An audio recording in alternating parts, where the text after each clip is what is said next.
DJME, ano ba yung pinakang best time na kung saan pwede namin i-upload yung mga videos namin dito sa YouTube kasi wala kaming idea, especially bago lang kami dito. So guys, dito sa vlog na to pag-uusapan natin kung ano nga ba yung pinakang best time na kung saan pwede nyo i-upload yung mga vlogs na ginagawa nyo dito sa YouTube. So bibigyan ko kayo ng time recommendation na kung saan pwede nyo ito i-upload. And of course guys, hindi lang yan yung pwede natin pag-usapan dito. So yung mga potential audience na pwede makuha ng mga channel nyo, especially depende doon sa videos na ginagawa nyo dito sa social media. So hindi na natin papatagalin to guys, let's go!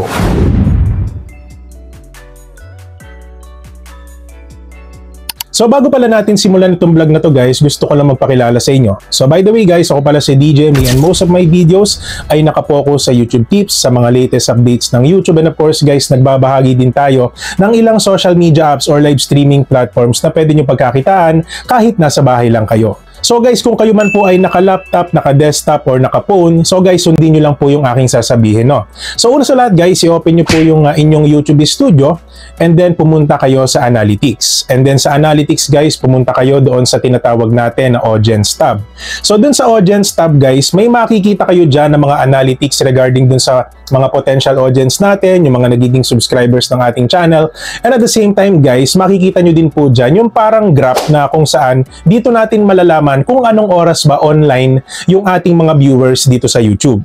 So for example natin today guys is Linggo. So ipapakita natin sa graphing na to kung ano nga ba yung mga time na kung saan malakas yung viewers natin. At ito yung parang designated time na pwede natin i-upload yung ating mga videos. So guys, yung advice pala na may bibigay ko sa inyo, especially sa mga bago, is huwag kayong maninibago or huwag kayong magtataka kung wala pa kayong makikita na data about dito. Lalo na kung kayo po ay hindi pa nagtatagal sa YouTube like 1 month mahigit. Kasi guys, dito nakadepende po yan sa data na binibigay sa inyo ng YouTube.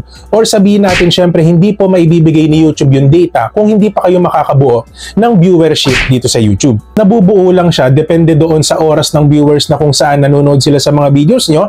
And then nagre-reflect siya dito. Nasa-summarize ni YouTube kung ano yung oras na kung saan madami tayong viewers na online at nanonood dito sa YouTube. So kung titignan nyo guys, no, parang meron tayong 4 na kulay na kung saan parang kulay violet yata yan or purple, no? So kung titignan nyo guys, yung medyo light na kulay, ayun yung wala siya masyadong viewers. So yun yung time slot na walang viewers. And then yung sumunod na kulay na medyo parang nagiging purple na siya or parang medyo nagiging dark purple na ng konti is yun yung kahit papano is meron tayong viewers sa YouTube.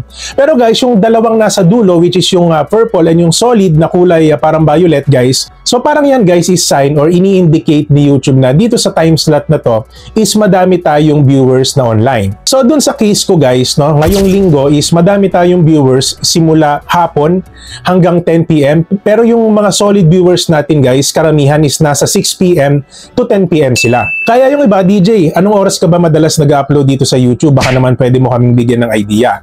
So guys, no, katulad yan ng sinabi ko, madalas nag-upload ako sa YouTube is 5 PM or 6 PM. Kasi guys, no, dito sa YouTube, sobrang crucial nung unang 4 na oras pag nag-upload kayo. Kasi guys, dito sinusukat agad ni YouTube kung ire-recommend niya ba yung videos nyo or hindi.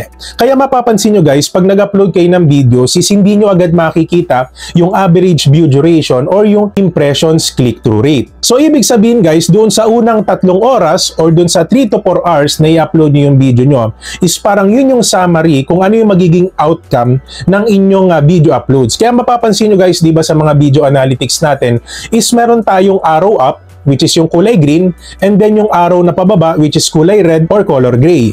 Good news guys sa mga baguhan na content creators dito sa YouTube, especially dun sa mga nangangarap na mag-grow dito sa social media, depende doon sa niche or branding na meron sila. So guys, pinapakilala ko sa inyo yung YouTube promotions na miski ako, natulungan din ako nito sa pagkakaroon ng organic growth ng aking YouTube channel. And of course, ito yung nagiging reason para kahit papano i-recommend ni YouTube yung ating mga video sa ating potential audience. So dun sa mga interesado guys, pwede nyo akong i-message or i-email dito guys, no, Michael Aaron Montes Isorena @gmail.com, or you can message me directly sa ating Facebook account, Michael Aaron Montes Isorena. So yun lang guys, hopefully matulungan din kayo ng YouTube promotions via Google Ads. So pag yung analytics nyo guys ay pataas or color green siya, ibig sabihin lalo na yung solid green, kasi guys dalawang klase yung green doon sa arrow up natin. Yung una is yung solid green, yung pangalawa naman is yung parang semi-solid green. So ibig sabihin guys, parang yung semi-solid green is yung neutral lang siya, hindi siya yung parang pure green na arrow up. Okay, so pag sinabing neutral is yung performance ng video mo ay hindi bumaba, hindi rin tumaas. So parang neutral lang siya. Pero guys, kung nakita nyo po doon ay solid green na kulay pataas, meaning is mas nahigitan niya yung performance ng mga videos nyo lately. So kumbaga guys, mas maganda yung performance ng videos nyo compared doon sa mga nakaraang videos na ginagawa nyo. Pero guys, no, bad news, kung yung kulay ng arrow is sabihin natin gray or red and then pababa siya, meaning is poor performance, no? Kumbaga compare doon sa mga nakaraang uploads nyo. Kaya ako guys, ang pinaka may sasuggest ko sa inyo, kung meron na kayong data dito sa kung anong oras ba online yung mga audience nyo, is make sure guys na tansyahin nyo kung anong time kayo mag-upload. Kasi syempre guys, hindi naman lahat ng viewers natin ay galing sa Pilipinas. Ako guys, mostly, yung viewers ko galing sa Pilipinas. Pero alam ko guys, some of you, like yung mga faceless channels, yung mga nag-YouTube automation, yung iba naman is mostly yung viewers nila nasa abroad, nasa USA. So guys, no, nakadepende po yan sa niche or content na meron tayo kung anong oras natin pwede i-upload yung mga videos natin or kung sa ano sa tingin natin yung time na kung saan online yung mga viewers natin, it's either dito sa Pilipinas or sa ibang bansa. Pero guys, yung pinapakita ni YouTube sa aking YouTube studio is parang yung local time natin dito sa Pilipinas. Hindi ko lang sure sa inyo kasi guys, ito yung nandito sa ating YouTube studio, which is ito yung local time natin ngayon dito sa Pilipinas. So that's why ako guys, no, dito ko sinusunod kung anong oras ako nag-upload, and most of the time guys, nag-upload ako like 5 PM or 6 PM. So yung pinaka-late na upload ko guys is 7 PM. Pero guys, nung nakaraan, nangyari sa akin is parang pinilit ko i-upload yung isang video ko regarding doon sa parang investment about sa YouTube or yung time investment kung tawagin, na kung saan guys, almost na-upload ko lang siya ng 9 PM or 10 PM. So guys, alam niyo yung naging resulta. So hindi agad ganun tumaas yung views niya.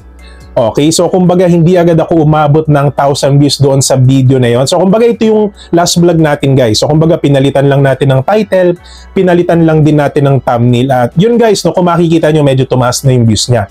So meaning guys, dito nagkakaroon kayo ng idea na yung pagpapalit ng title, yung pagpapalit ng thumbnail is nakaka-apekto din siya para kahit papano is gumanda yung performance ng ating videos, lalo na kung napapansin nyo na parang mabagal yung pagtaas ng views yung mga videos natin. So pwede nyong subukan yun guys, no? Yung pagpapalit ng title or thumbnail kung gusto nyo. So at least guys, nasagot ko na yung tanong nyo sa akin regarding dun sa kung ano ba yung oras ako madalas nag-upload, which is yun nga guys, no?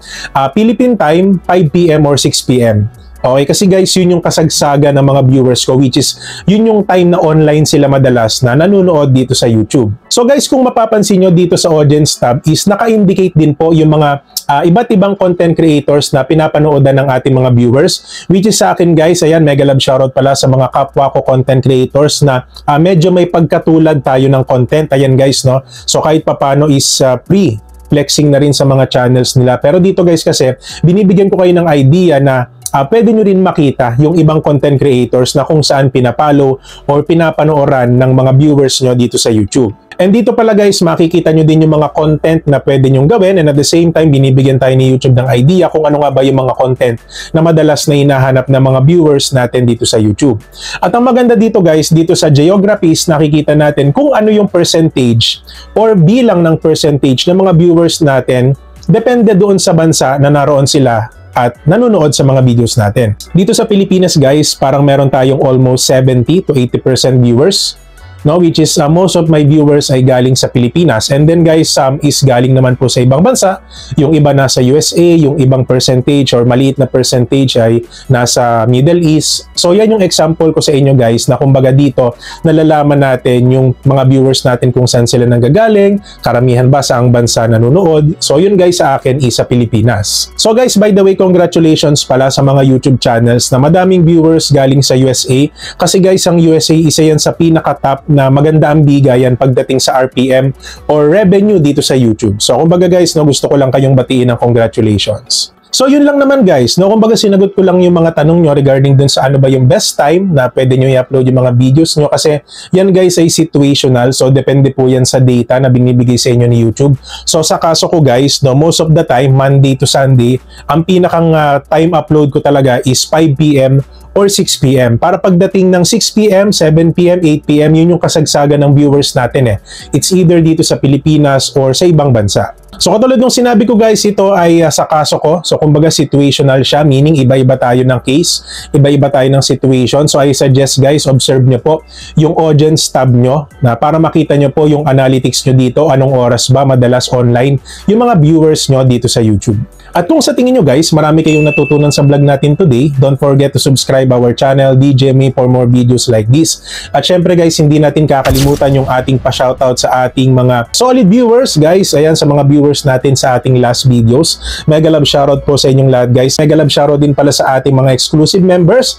Ayan, syempre guys, hindi natin kakalimutan yung mga members ng ating channel. And sa mga gusto po magpa-member sa ating channel guys, dun sa mga gusto magkaroon ng perks like exposure sa ating channel every end of the video, and monthly posting sa ating community guys, pwede kayo magpa-member guys, no? So $1 per month lang po yan. So yun po yung mga perks na pwede nyo makuha like exposure sa ating channel, sa ating community posts, and every end of the video. And guys, kung medyo nabitin kayo sa ating vlog today, so pwede nyo po panoodin itong vlog na nasa taas about dun sa mga kaibigan natin na walang maisip na content, especially sa mga OFW dyan, no? 10 content ideas na pwede nyo gawin kung wala kayong maisip na content. And by the way guys, dito sa baba is yung ating DJME YouTube playlist, no? So DJME YouTube tips playlist na kung saan if nabitin kayo sa vlog natin today is pwede nyo po panoodin yung mga vlogs natin dito. So yun lang naman guys, see you po sa ating next vlog and God bless po sa ating lahat.